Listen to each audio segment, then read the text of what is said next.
So in those terms, we are discussing Hegel's concept of origin of state associated with this concept of nature of state. And in that context, let's look at in Hegel's conceptualization, the state is the march of God and Christ. The state is the divine order.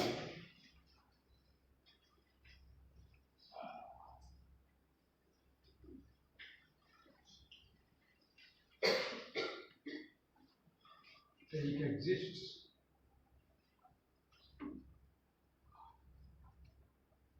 on the earth.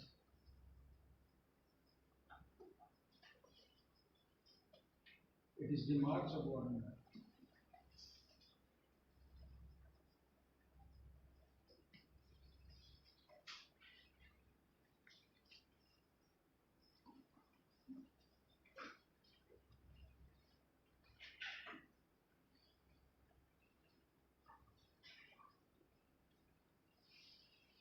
This is a very famous statement of G.W.F. in the context of this concept of state, theory of state.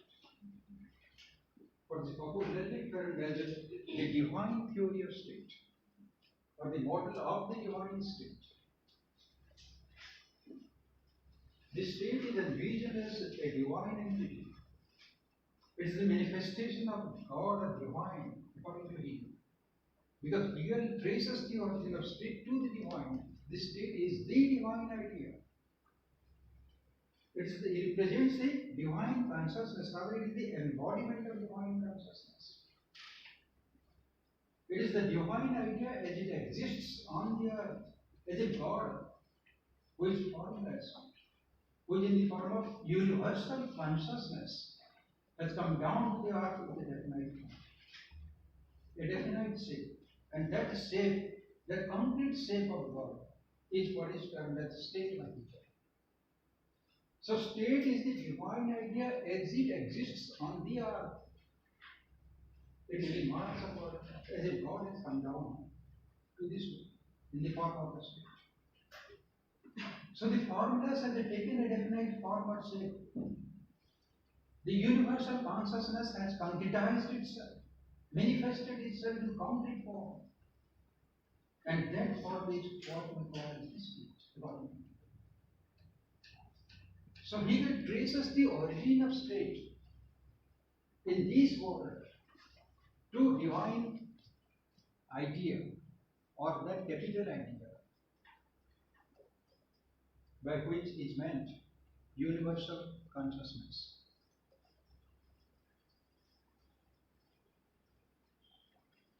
Or in German it is Gist.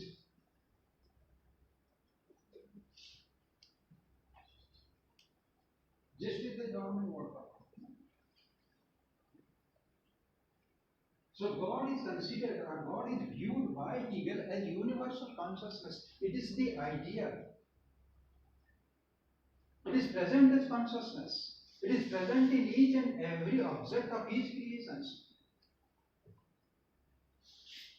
Not only God is universal consciousness, but that universal consciousness is also present in each and everything of his creation. Whatever we see in this entire universe, whatever objects we see, maybe water, maybe plants, maybe animals, maybe human beings, whatever we see and observe, are the creations of God. Therefore, in each of his creation, there is presence of God as consciousness in some level or the other. It is dormant in water. It is present to a greater extent in case of plants, to a greater extent in case of animals, and to the greatest extent in human beings, he says. And that divine consciousness, which is present in all his creations, whose essence is freedom or liberty. Freedom is the essence of that divine consciousness. Wishes to realize that freedom, wishes to realize or concretize the divine values of freedom, with its associated values of equality and fraternity. In reality, on this world, to enable human beings, the highest of his creations, to reach salvation, to attain the ultimate goal of moral development, to attain the liberation, salvation, moral development, that is the very purpose of human existence. So the ultimate goal of human life is moral development. What may be termed as salvation. In local language, we call it mukti. Salvation is the object, the ultimate object, the goal of human life is.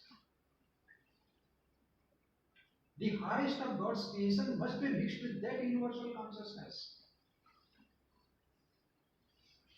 What we, in our language, we call it Atma Paramatma Milan.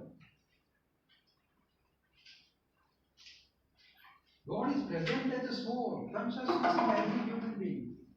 And that soul must be mixed with, must be mingled with, must be fused with that universal consciousness, who is the ultimate creator of this universe. It is from him that the universal consciousness in man is present. He has gifted it.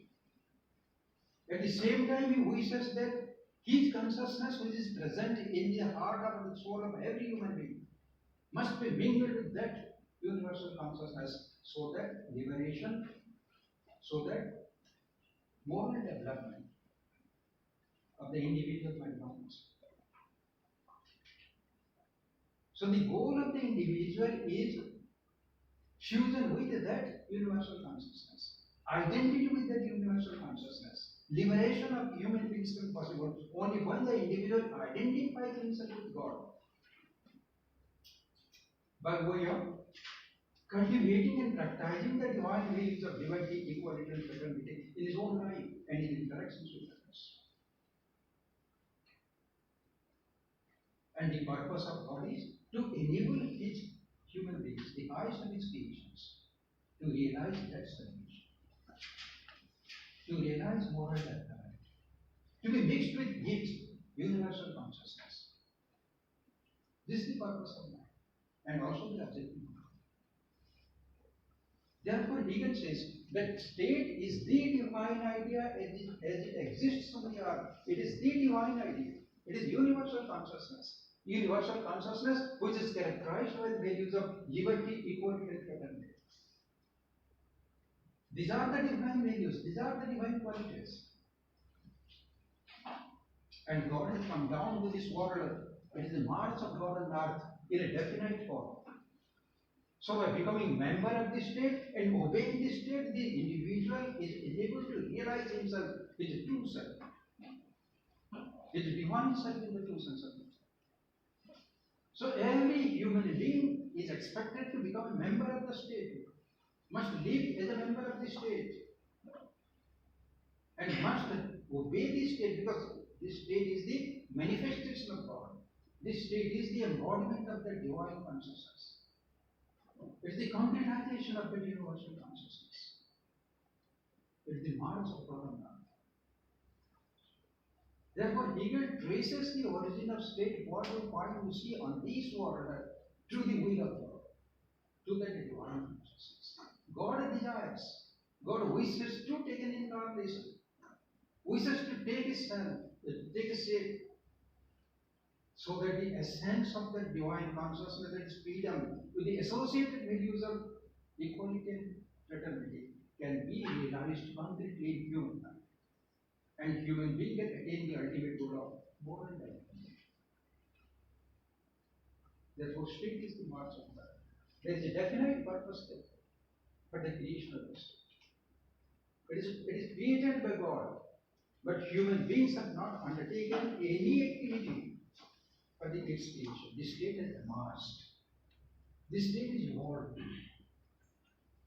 Human beings have undertaken the activities for the making of the state because of the motivations given by God. So human beings have no independence. In the context of the emergence of state, they have only undertaken activities or roles for its emergence as willed, motivated, and directed by God. That is universal consciousness. So state is not made, it is emerged. It has evolved. This is the nature of state. So far as the nature of state is concerned, the end of the state is moral development, salvation, liberation of people. And the nature of the state is, therefore, morality. It is characterized essentially with morality. The state is essentially a moral institution.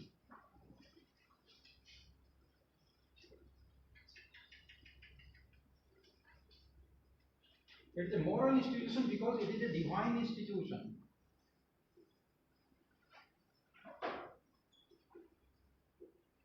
At the same time, it is an organic institution.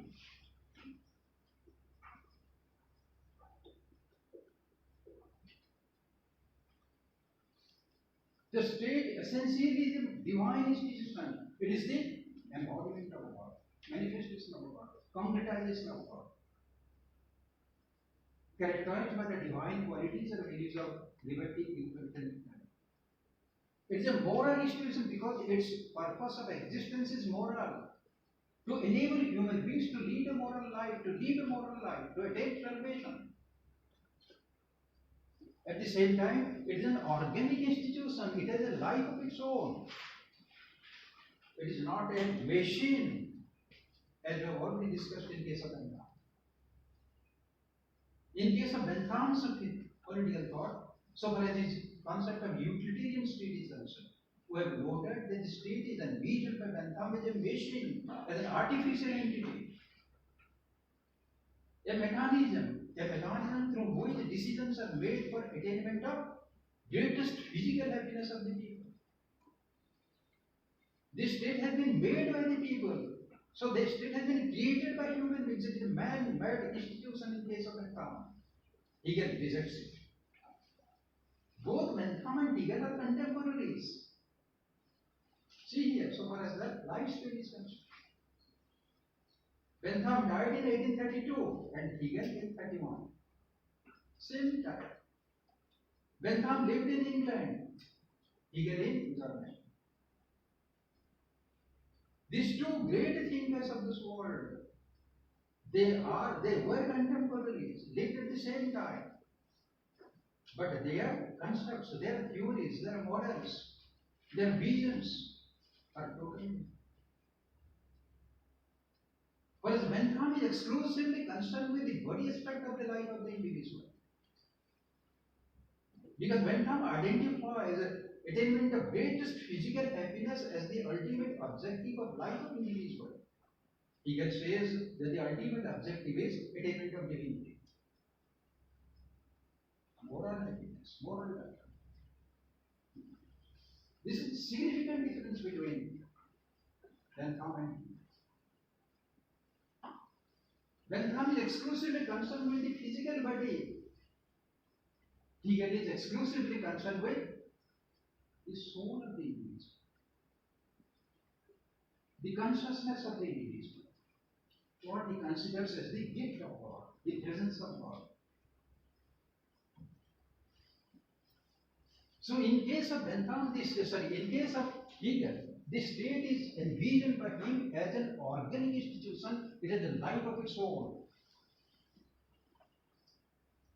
It is not a mechanism. It is not an artificial entity. It has not been made deliberately by human beings. It is willed by God. It is intended by God. It has evolved because of the motivations provided by God to human beings to do the needful for its emergence. And this state of Hegel has a life of its own. And what is that life? It imbues with the divinity. Consciousness. It has a definite consciousness, and that is the living entity of the state. This human body is an organic entity. Why? Because it has within it a consciousness.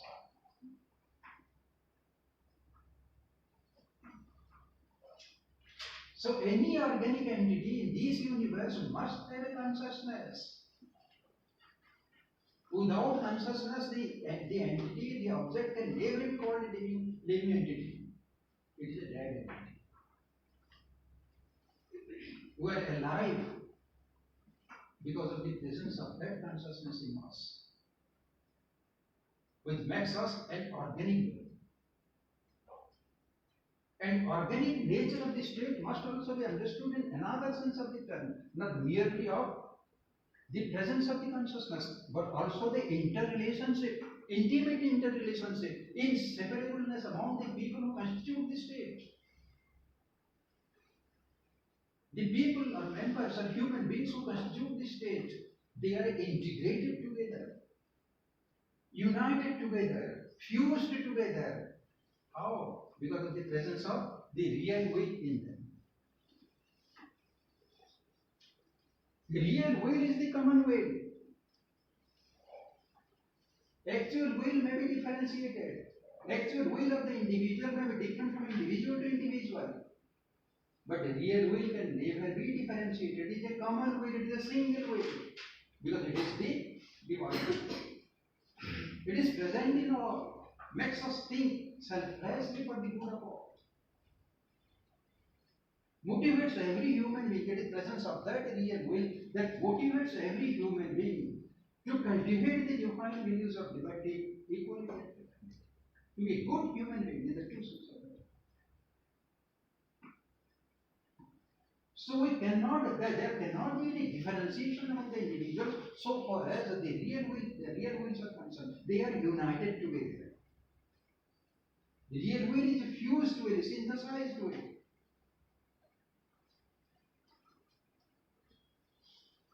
And therefore, people of Hegelian state, they stand as organic individuals united, integrated together in search for divinity and attainment of divinity.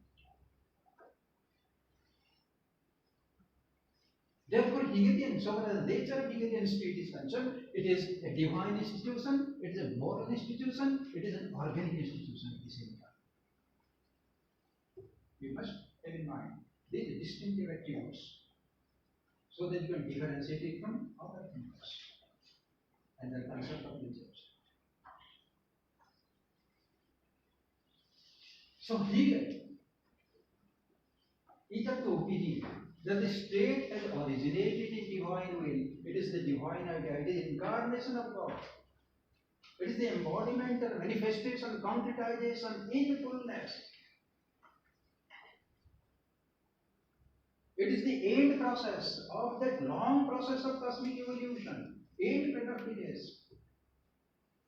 The process of cosmic evolution through which social institutions are created as willed and desired by God commences with the formation of family, proceeds to the formation of civil society, ultimately culminates in the formation of the state. This is how he explains. So state is the end product of the long dialectical process of social evolution, through which the evolving entity moves dialectically from one stage to another, ultimately resulting in the formation of state, emergence of state. This is what he says.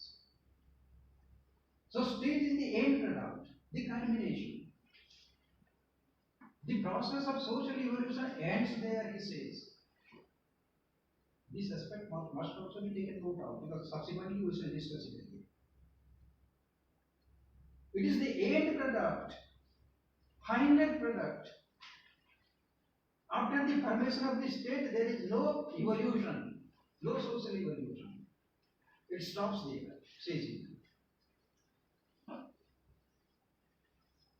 So it is the end product, the final culmination of the long process of cosmic evolution through which consciousness or the idea moves dialectically, ultimately culminating in the formation of the state.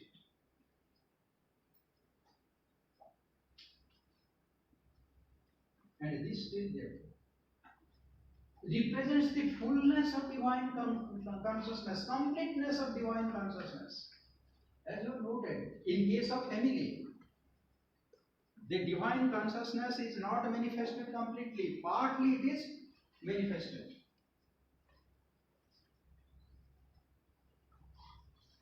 Why?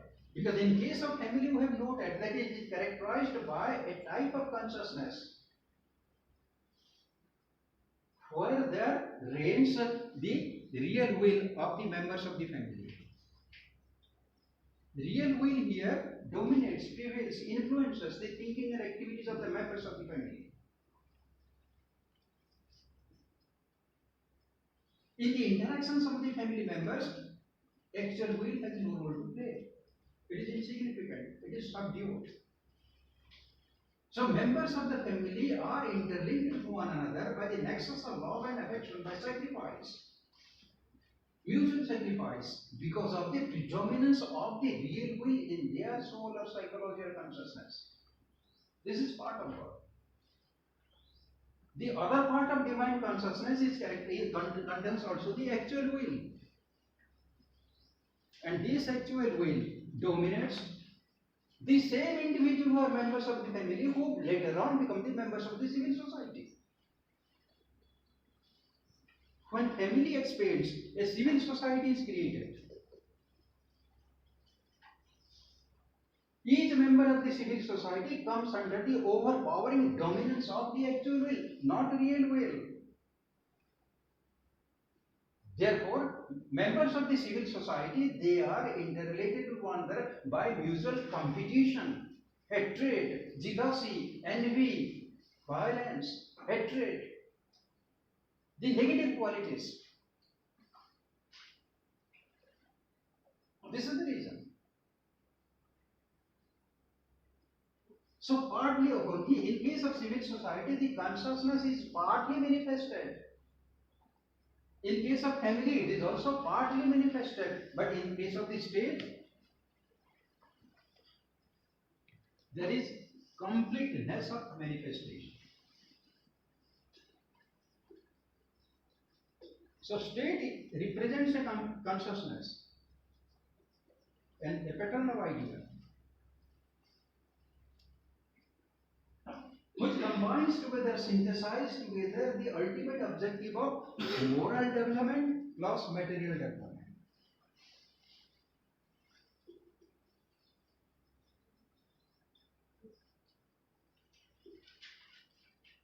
So the members of the state, every individual is concerned with his moral development as well as material development. His body must be maintained. He must search for food, clothes, shelter, warmth, yes.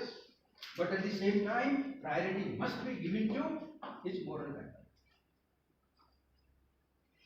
So both these two wills, they take place, they operate together when the individual works or behaves or takes activities as a member of the state. As a member of the civil society, he is completely under the control of actual will. As a member of the family, he is completely controlled under the real will.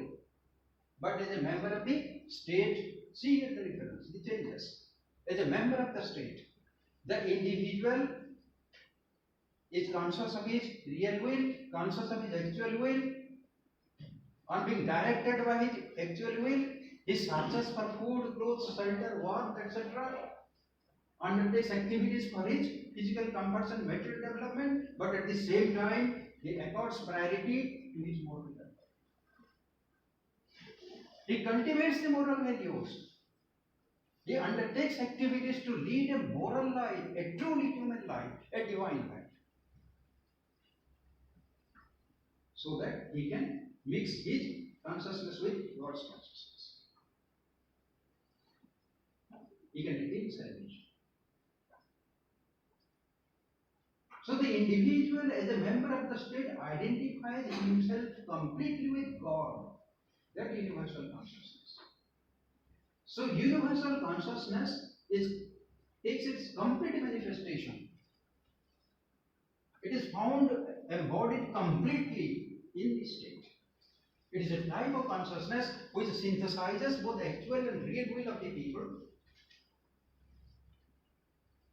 It is a consciousness which aims for the attainment of both moral development as well as material development of the people, giving topmost priority to their moral development. This is the state. This is the nature of the state.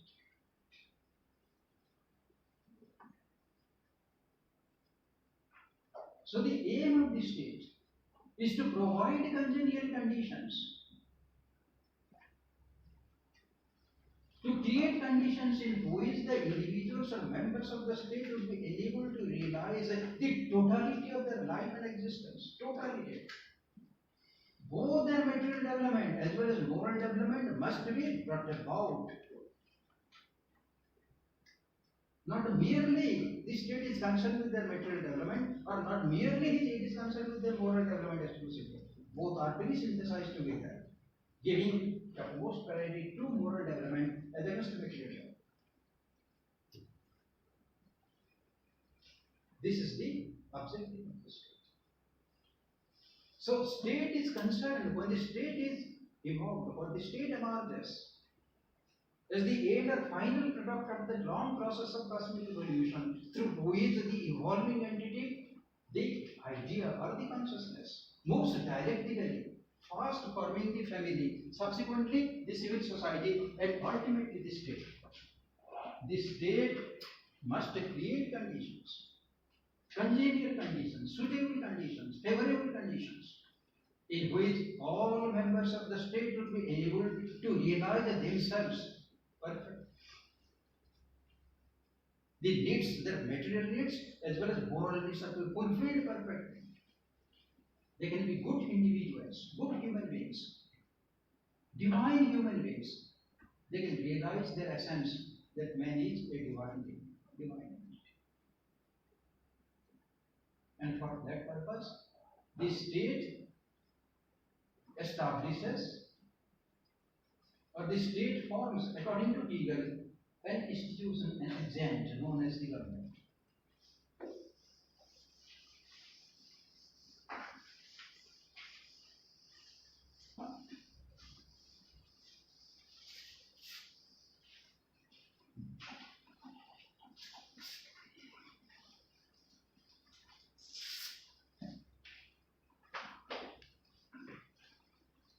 So, from the Hegelian concept of origin of state and nature of state, we come to an understanding of Hegel's concept of government.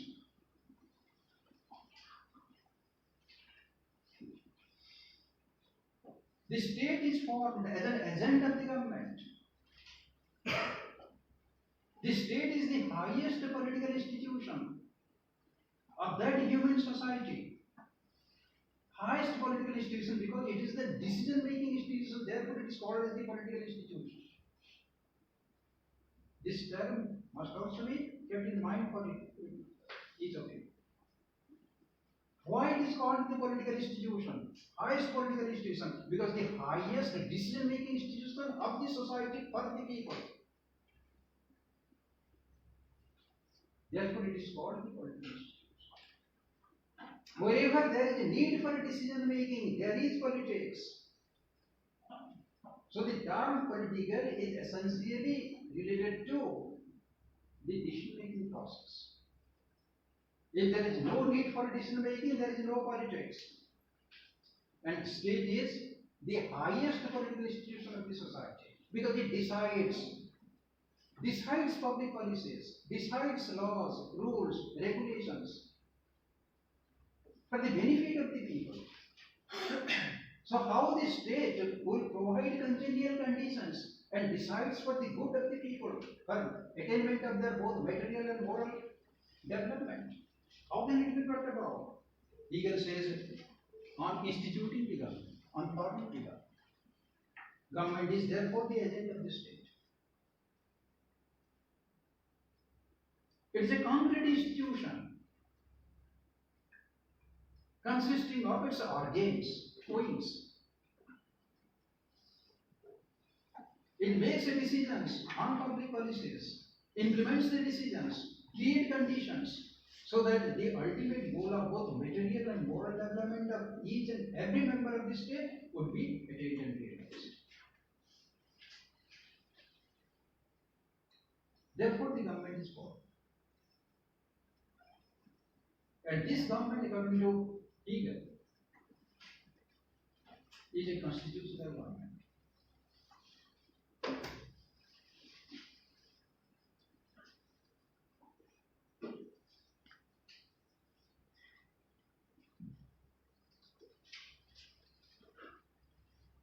constitutional government. Because the government functions on the basis of the provisions of a constitution.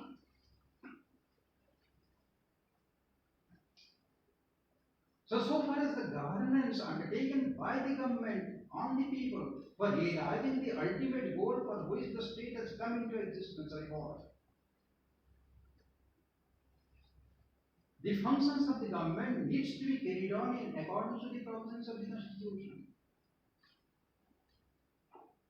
So the congenial conditions for good life of the people, divine life of the people, by your satisfying all their material and moral needs, can be obtained.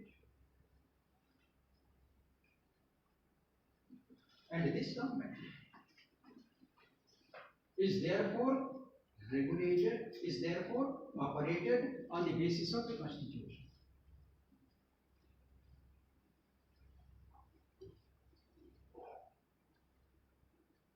And this government is composed of structurally, the government is composed of three wings or three organs. First one is the monarchy.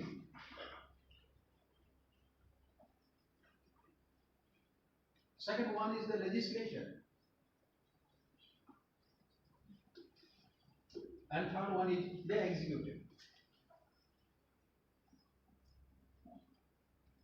These are the three structural organs of the government, constitutional government, according to Hegel. Here, so far as monarchy is concerned, the first organ, this is the topmost organ of the government. It's the highest organ of wing of the government.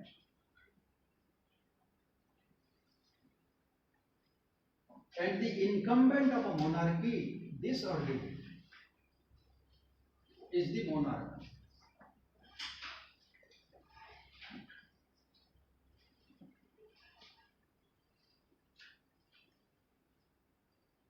The monarch is the incumbent, the actual ruler.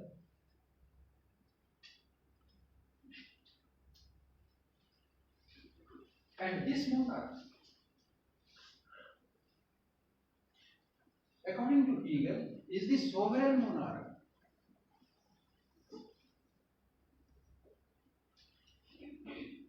Supreme, absolute, all powerful, free from any interference.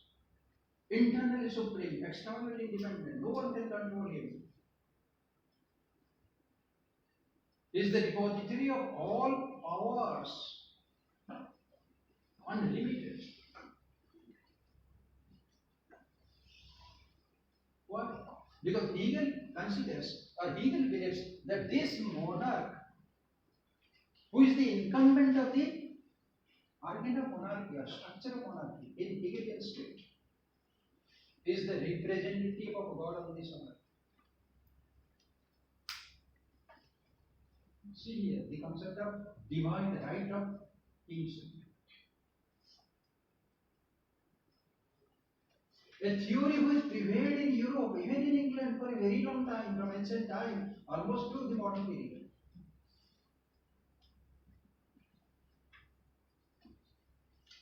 The rulers in European states ruled on the basis of the theory of divine right of kingship. They claimed that they have the power to rule over the people supremely because they are the representative of God on earth.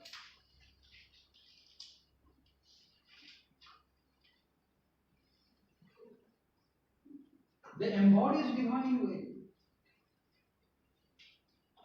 God has sent them to this earth to rule over, to govern the people. Why? To make them good human beings.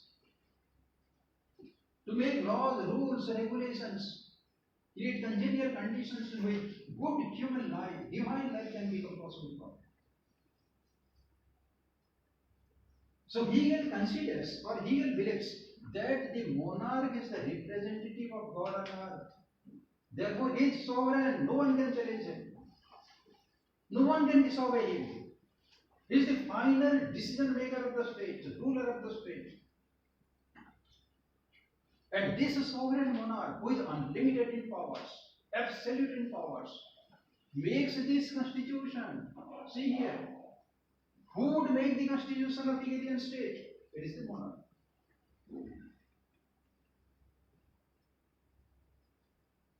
And therefore, the government of Hegelian state is a constitutional monarchy. It is a constitutional government, and specifically, it is a constitutional monarchy.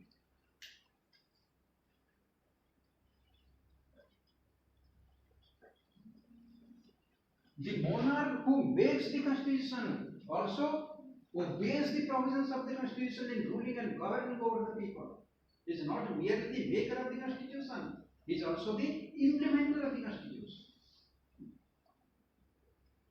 He governs the people on the basis of the provisions of the constitution that he himself has made.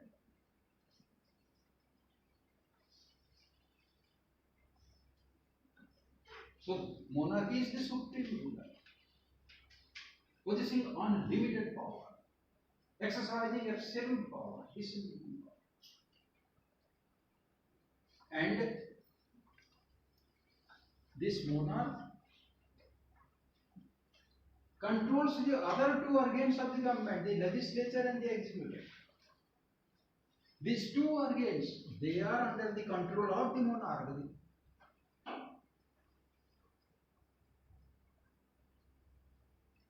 So the legislature is an organ of the government, is entrusted with the task or function of making laws, rules, regulations for the policies, yes. But under the direction of the monarch. Monarch is the supervisor, monarch is the decision maker, monarch is the controller. So the legislature and its law-making activities are subject to control by the sovereign monarch. So legislators or members of the legislature have no freedom in law-making. They are under complete supervision, directions of sovereign monarch. And this legislature, whose task is to make laws to assist the monarch in law-making function, in the function of making public policies for the good of the people, is composed of a number of members who are not elected by the people, but who are nominated not even by the mass of population, but by occupational groups and estates and corporations. So Hegel prescribes and champions the principle of functional representation.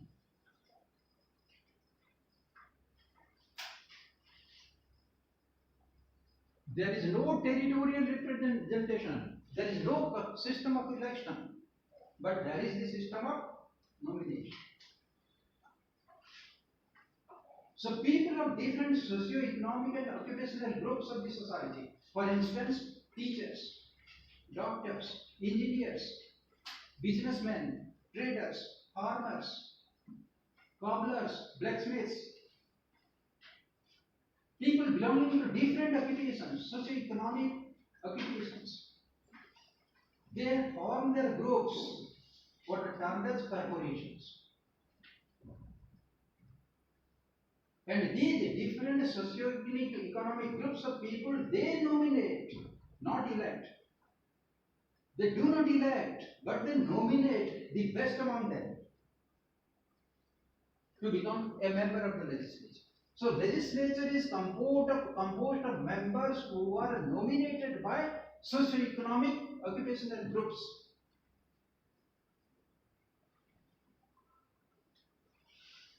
See here the type of arrangement that Hegel prescribes in his modern state, the divine state. There is no system of election, but it prescribes for the system of nomination. There is no territorial representation, what at present we find in case of democracy. Territorial representation, Sambalpur constituency, Vihar constituency. This is territorial representation. You elect your MPs or MLAs. But he can say no. No territorial representation, even to nominate the members of the legislature, but there must be functional representation. Functions are to be represented, occupations are to be represented, not through election but through nomination. This aspect also must be taken into account. See here the type of arrangement that Hegel prescribes for constituting the legislature as a legislative organ of the government. And so far as the executive is concerned, its function is to implement the laws, public policies, rules, regulations, etc., as made by the legislature, approved by the constitutional monarch. It has to implement all. And this legislative organ is composed of ministers, magistrates or bureaucrats, and even judges. So judicial function is included here in the executive. There is no separate organ, judicial organ. But judiciary function of the state is included in the executive function. And members of this executive, the ministers, the magistrates, the judges are to be appointed by the monarch. So everywhere there is supremacy of the monarch, ultimate control. See here the structure of government in Hegelian state. So these are the three organs of the government. And Hegelian government is called by Hegel as a constitutional monarchy. It is not a democracy in the present sense of the term. Hegel is not in favor, was not in favor of the democratic system of government. He was very much against the democracy that was practiced in Great Britain or in any other European states. He was very much against democracy. Because in case of democracy, he believed that the divine will can never be manifested. People of the democratic states, they come under heavy influence of actual will. They are selfish. This is the reason why he was not in favor of democracy and the system of popular elections. If the system of election will be introduced for electing your representatives, the individual will undertake activities selfish.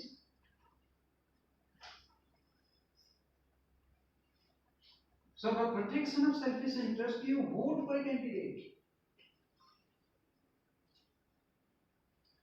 And if you become selfish, the society will be corrupt. Corruption will prevail. When the individual will become selfish, the divine values will not be practiced and cultivated. The value of fraternity and equality will be totally negated to the people. How can freedom be realized in the absence of equality, in the absence of fraternity? So the concept of democracy, which people claim as freedom or liberty, is a misnomer, it is a myth. Nowhere freedom exists in democracy.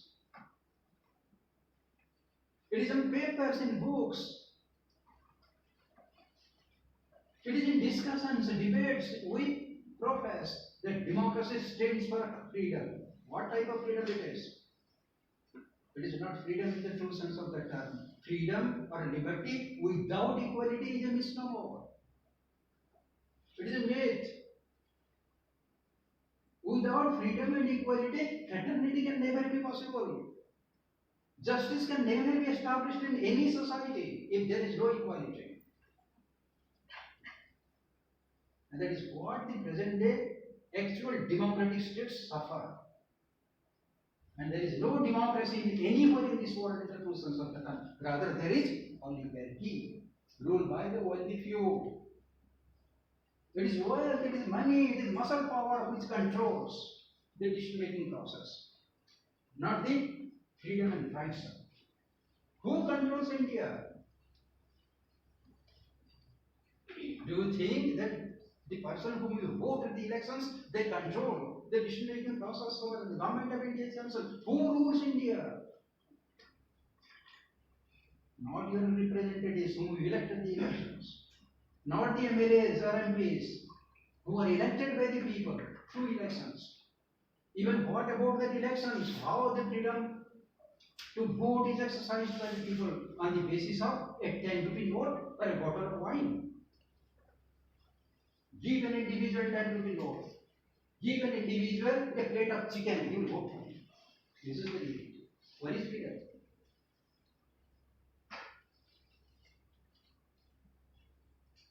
So entire voting process, entire democratic process is very cleverly manipulated by muscle power, money power. Therefore, in reality, no society in this world, present world, is a democratic society.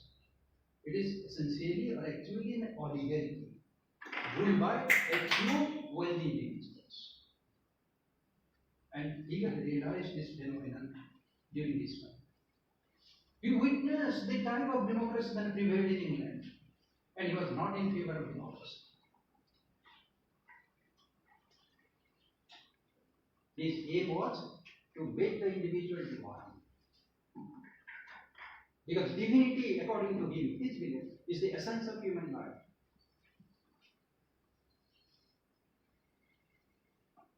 And therefore he prescribed for a constitutional monarchy, an absolute monarchy. Here, when he uses the term constitutional monarchy, do not understand it in the British sense of the term. You will be misleading, confused. In case of Britain, the term constitutional monarchy used in the sense of a limited monarchy. In Britain or in UK, the monarch is a nominal head of the state. He has no power. He is a figurehead, a golden zero. Actual power resides with the elected representatives, the prime ministers and the council of ministers.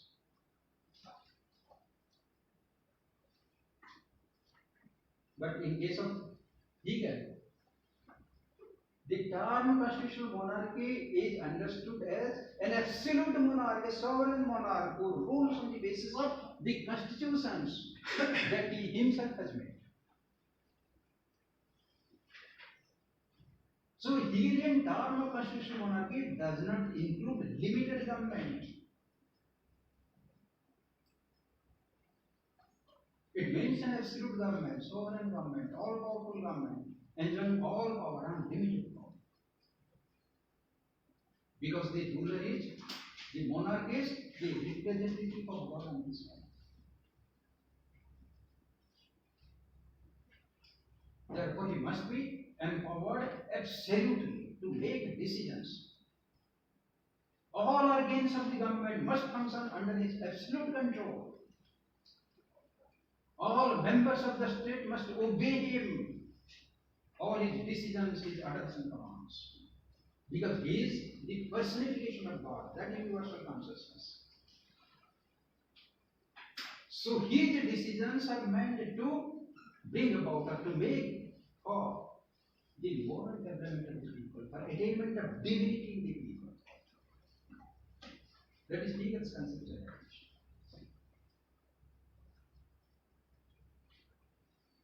So in Hegelian government, so far as the structure of government and functions of government are concerned, Hegel is in favor of an absolute, unlimited monarch, sovereign monarch.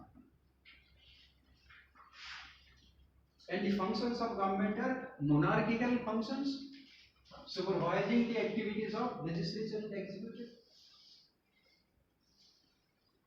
It also includes the function of legislating laws, rules, regulations as done by the legislature. It includes the functions of implementing the laws, rules, regulations and public policies as made by the legislature, by the executive and adjudicated by the judiciary, making decisions by the judges.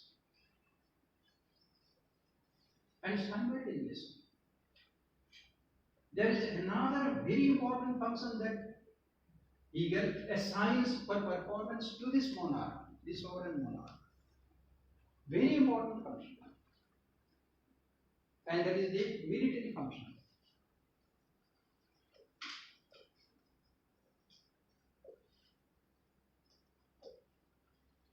Hegel says that the monarch must perform the military function to the best of his ability. And this performance of this military function includes waging war against foreign states.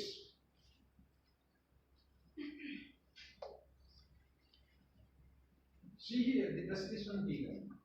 The monarch is expected to undertake military functions, military activities, aggressions, war against the neighboring states and foreign states. And Hegel therefore presents war as the most virtuous function of the state and to be undertaken by the sovereign monarch. War is a virtuous function. This is Hegel's conceptualization. Note it. So that in undertaking critical exercise, we may take it. War is praised, war is eulogized by Hegel as the virtuous function. War is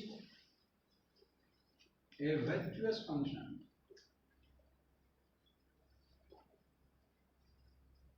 And this virtuous function is to be undertaken by the monarch.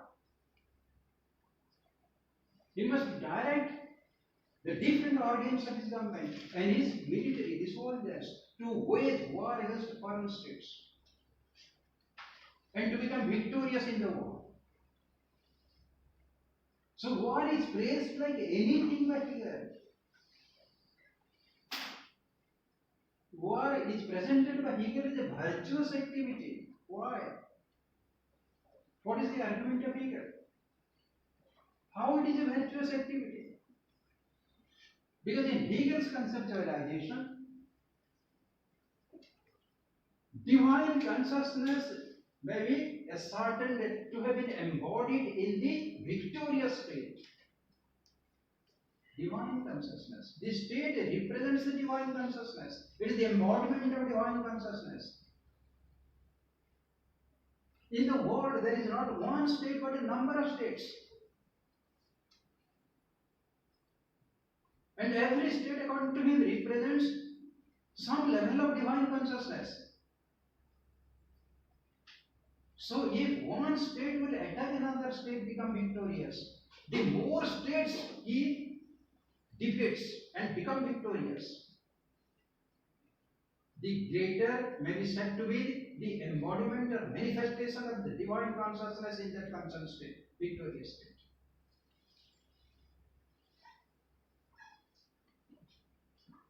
If a sovereign monarch becomes victorious in defeating a number of states, the more states he defeats, the greater is the proof that he embodies the divine consciousness to the greatest extent. Therefore, he is victorious. So, the presence of that divine consciousness may be located in reality in the community of states through war. And war also creates a high level of patriotism in the people in the domestic area. So people become more and more patriotic, more and more therefore oriented to be attached to that divine consciousness which each state represents. So people of the states, they become patriotic, become nationalistic, become allegiant to the ruler. They become more divinely oriented. They support their own God. God is present in the state, personified by the ruler. So in supporting the ruler, they support the ruler, the God.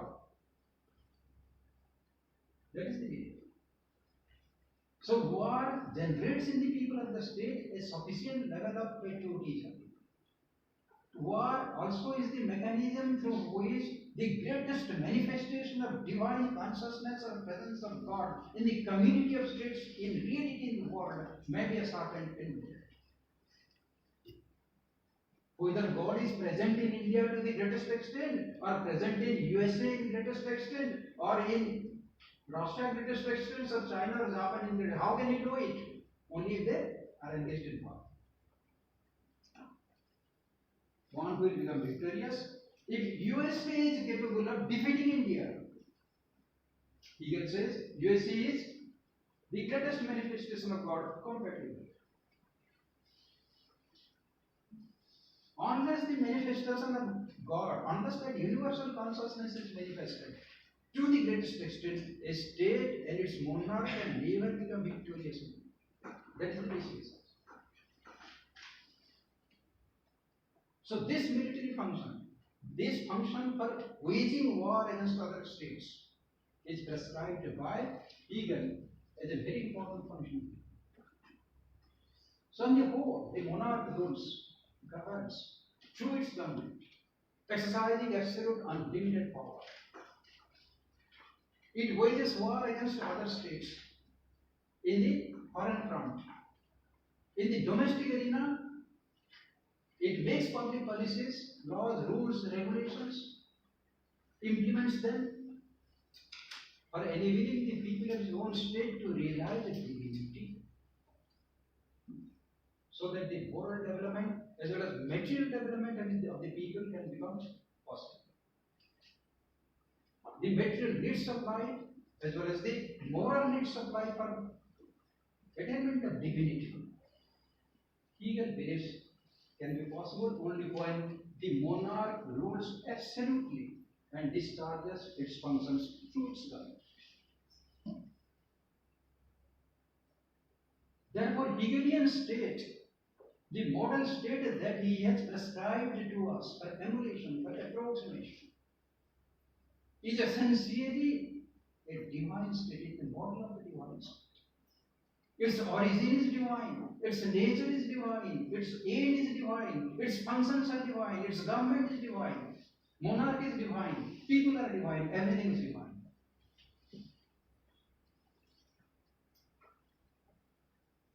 In such a state, what is the pattern of relationship between the state and the individual? How the individual as members of the state are related to the government and the monarch? What is the pattern of that relationship in between the state and government on one hand and the people on the other, in terms of the values of liberty, in terms of the values of individual's individuality, in terms of the issue of political obligation, in terms of the issue of justice? People are members of the divine state of people, yes. But how they are related to the government? What is the pattern of their relationship? What type of liberty? What type of justice? What type of political obligation people render to the state? Why do they obey the state and its government? So far as the pattern of relationship is concerned. Now we come to an understanding of Hegelian concept of state-individual relations.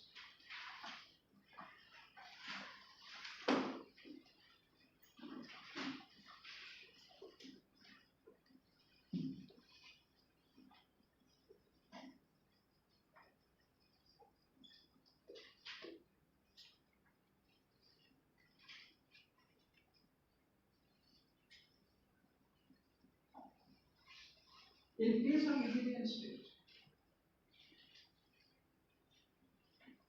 the people of the state, or the people who constitute the state, have a definite pattern of relationship with the state and its agent government. Specifically, with reference to the issue of liberty. What is the extent of liberty of the individual? What type of liberty Hegel provides to the individual? How does Hegel defines liberty that he prescribes for individual for attainment and enjoyment? Hegel defines liberty not as absence of restraint. This is almost a German concept, not a British concept. Liberty is not absence of restraint. Liberty is obedience to law.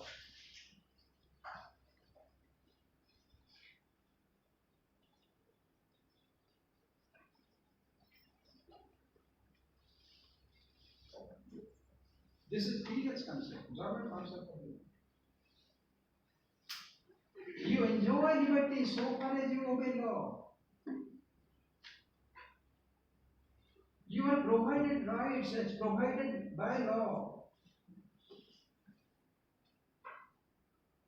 Beyond the law, you have no liberty. So in Hegelian state, there is no provision for a set of fundamental rights and liberties to people. The concept of fundamental rights that we have in India, inviolable, unencroachable. If your fundamental right is violated, you can move to a Supreme Court for its protection. The state cannot interfere in your fundamental rights. There is Supreme Court to protect you. The government of India cannot infringe, cannot encroach your fundamental rights and liberties as given to you by the provisions of the Constitution in Part 3 of the Constitution of India.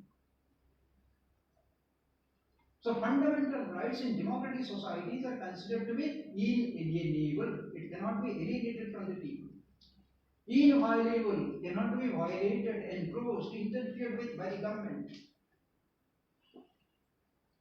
So the concept of fundamental rights, unencroachable, inviolable, is found non-existent in German cases, especially. So in Hegelian theory of state, there is no provision for a set of rights. Hegel doesn't give the individuals of the state, members of the state, any set of rights. But he speaks only of duty of the individual. See it, Hegelian concept. Who has the right? Hegel says the state has the highest right over the individual, whose highest duty is to obey. This is his statement.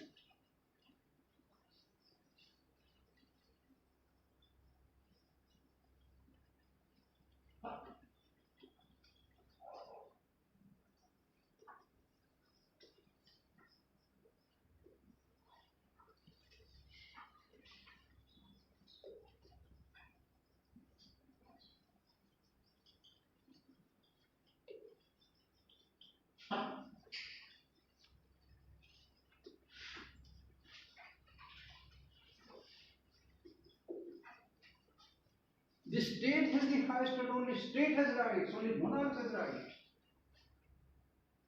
Because monarch is supreme, absolute, all powerful, final decision maker, representative of God.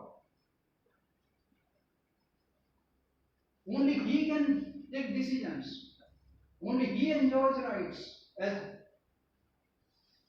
representative of the state, as the embodiment of that highest consciousness, God's consciousness. So state has the highest right over the individual. Individuals have no right, but says individual whose highest duty is to obey. Individuals have only duty to obey the state, meaning they are to obey the monarch. Monarch is the personification of state, personification of the divine consciousness. He is the incarnation of God on this earth. This is the type of belief. Also, such a belief we find in case of our ODISHA. How do we address the Gajapati? So, Hanti Devata. Puri Jagannath Mandir, how do you see it?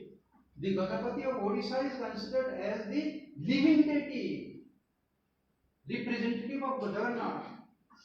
You must obey him. This is the concept, the religious concept.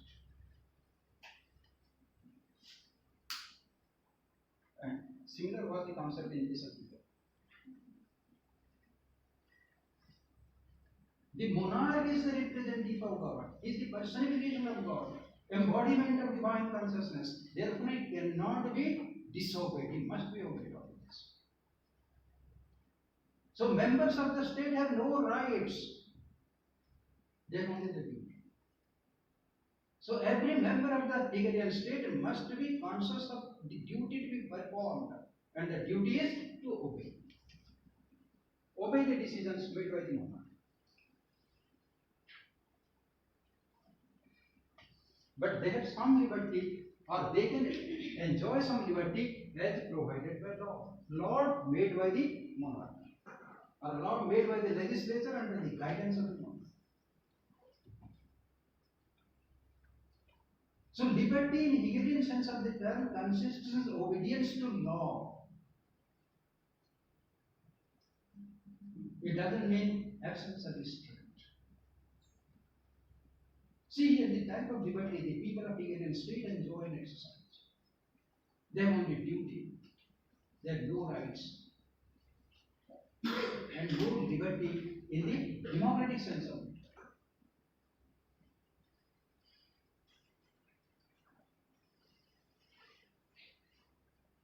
But Hegel says that when the members of the state they obey the monarch and the state as a duty, they are enabled to realize their greatest liberty.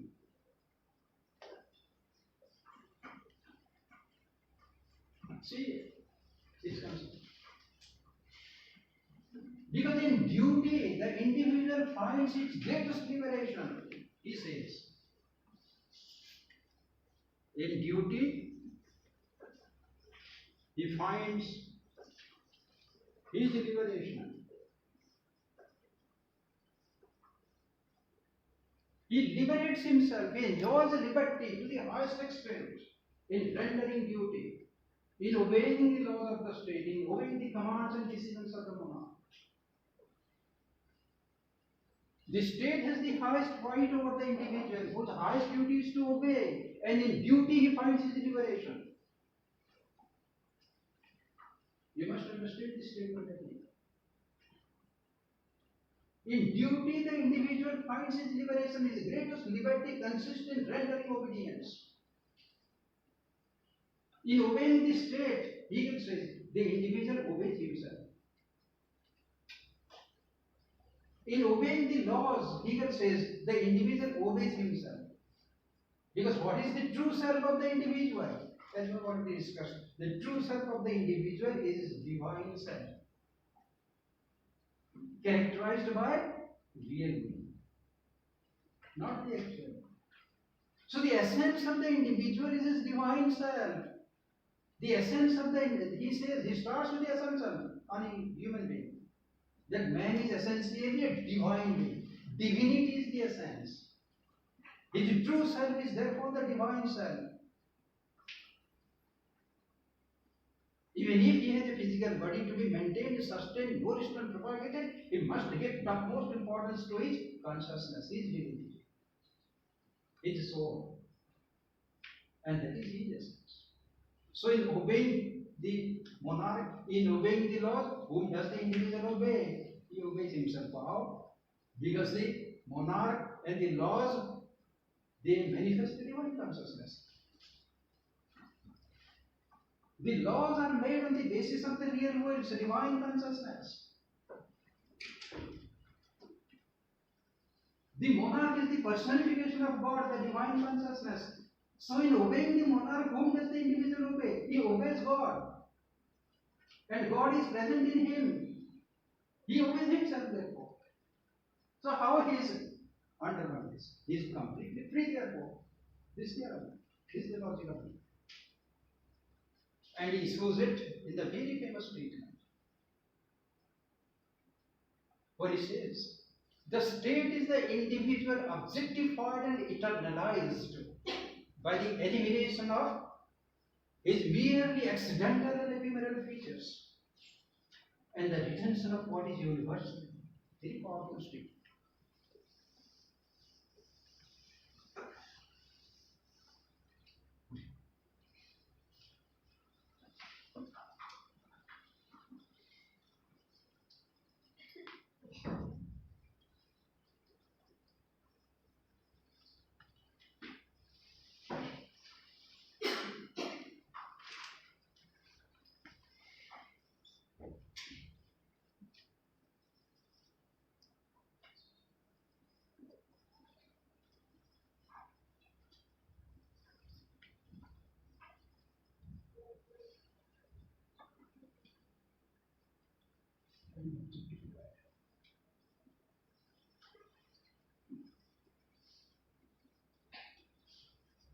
By the elimination of his mere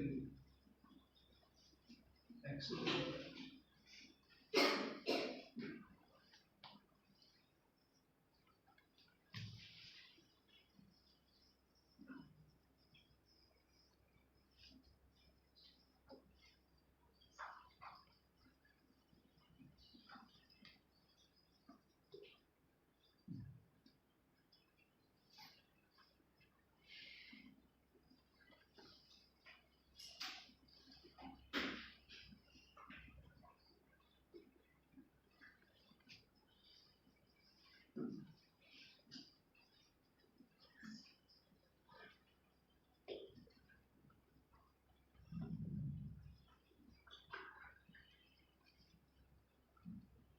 The state is the individual objective, internalized and objective part. By the elimination of his merely accidental and ephemeral features, and the retention of what is universal in it. See here the argument. What is the state, he says? How do we understand the state? In Hegelian sense of the term. The state is the individual. The state is the individual writ large, as we have already discussed in case of it. If we expand the individual, it becomes the state. There is no difference between the state and the individual. So what are the essences? The essence of the state and essence of the individual are same. There is no difference at all. As is the individual, so is the state. We have started our discussion with this statement. And this holds good or true in case of everything that of this world. The state is the individual writ large, expansion of the individual, because state bears and reflects the essence of the individual of which it is composed. So state, according to him, is the individual, eternalized and objectified. Eternalized, permanent. What is the permanence in the individual? What is objective goodness in the individual? His reality, his divinity, his morality. So divinity is eternal, permanent. His divinity is his objective goodness, objectified. So the individual is to be eternalized. We must find out the eternal element in individual. Objective goodness in the individual. Goodness which is universal, permanent, not subject to change. And what is that? By the elimination, how it can be known? By the elimination of his accidental and ephemeral features. What are the accidental features? What is the short-lived features, transited features, changeable features? His actual will. His actual will changes. Body changes. Soul does not. Soul is permanent, universal. Consciousness is universal. It is eternal. It is the objective goodness because it is characterized by divinity. Divinity is the essence of the individual. Individual's life, individual soul. So from the individual, as a human being, what is to be separated? What is to be eliminated? Elimination means separation. What is to be separated? Taken out. These accidental and ephemeral features. Accidentally, the individual doesn't know his true self. He comes under the heavy influence of his actual will, body considerations. He is ignorant. Out of ignorance, the individual thinks himself, his body to be permanent. No, it is subject to death and destruction. We do not know ourselves, and therefore we commit mistakes, we commit crime, we become inhuman. This is an accidental feature of our life. This is a temporary feature. Feature which is changeable, which changes from time to time, which is not permanent, which is not universal. That must be separated out from our thinking, from our psychology, from our being. That is what it is. elimination of its accidental and ephemeral features, and retention of what is universal in him. What is universal? His divinity. His consciousness is universal, permanent, unchangeable, very for all time and time.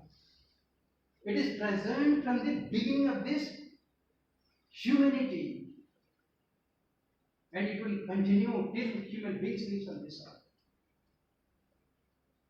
From infinity,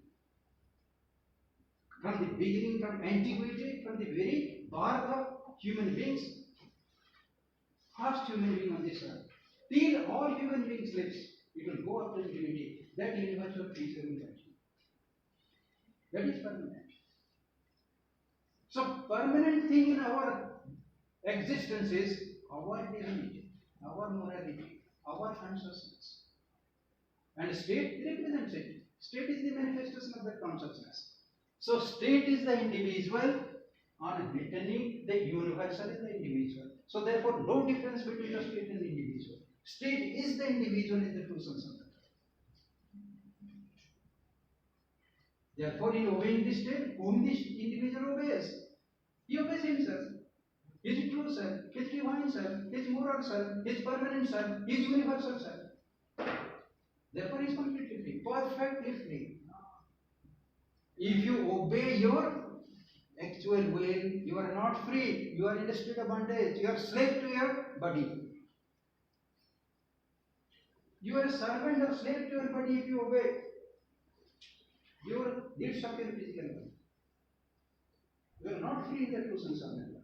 As a human being, you will be free only when you obey your divine self. And I can God.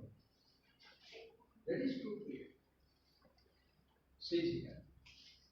So, according to Hegel, liberty consists in obedience to the state and its laws.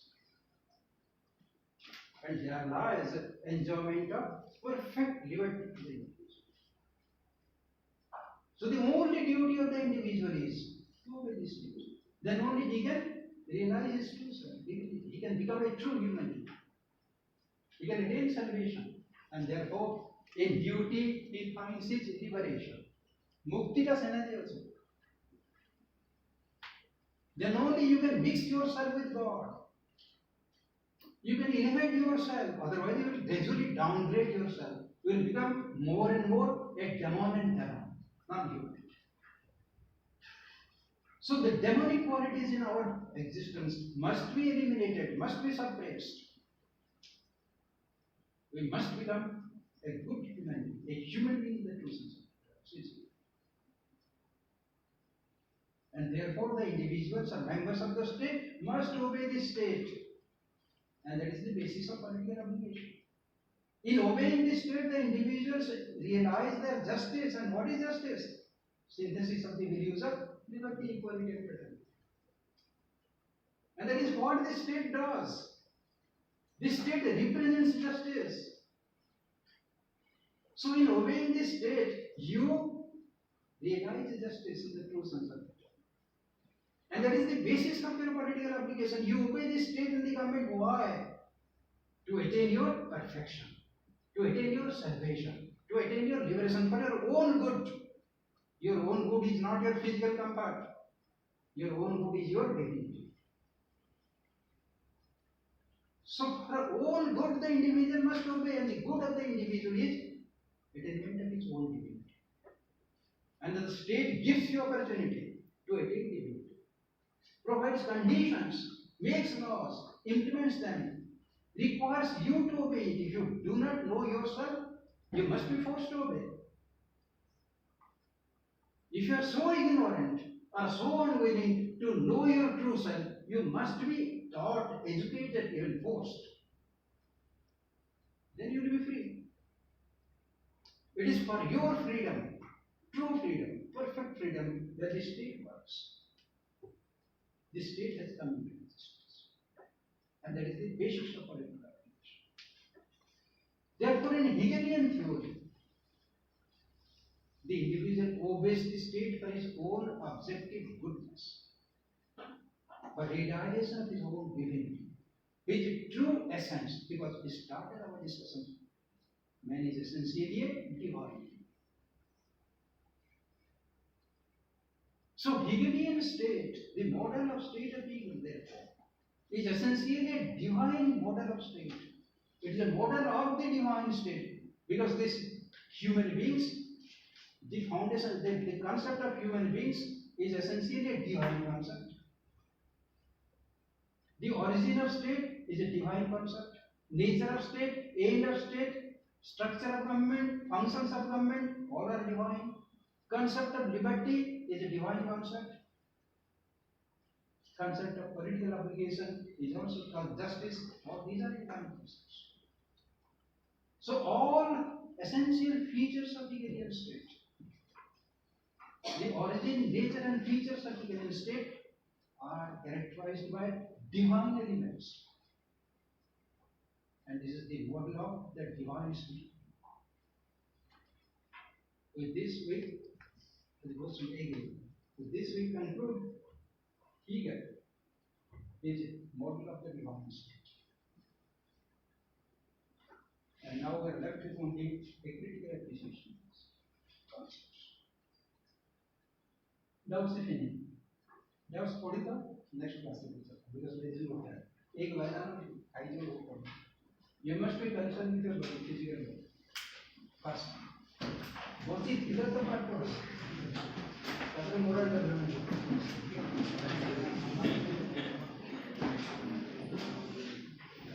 So, what about tomorrow? Can you छुट्टी लेना तो?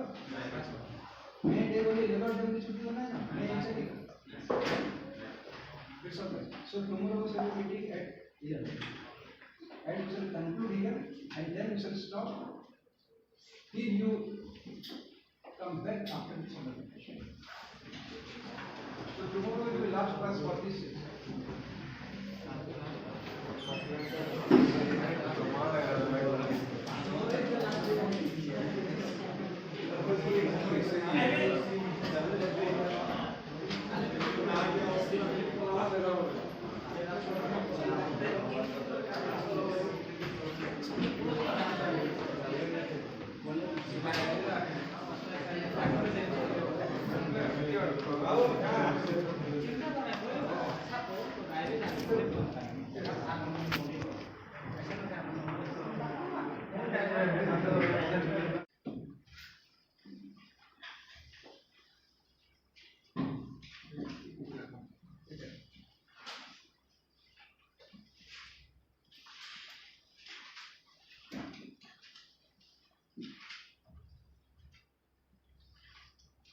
So in last class,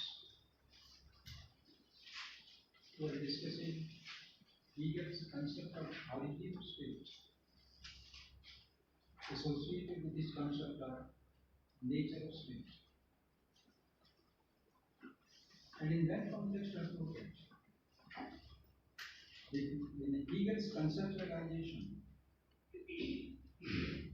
the state is the mark of God on earth.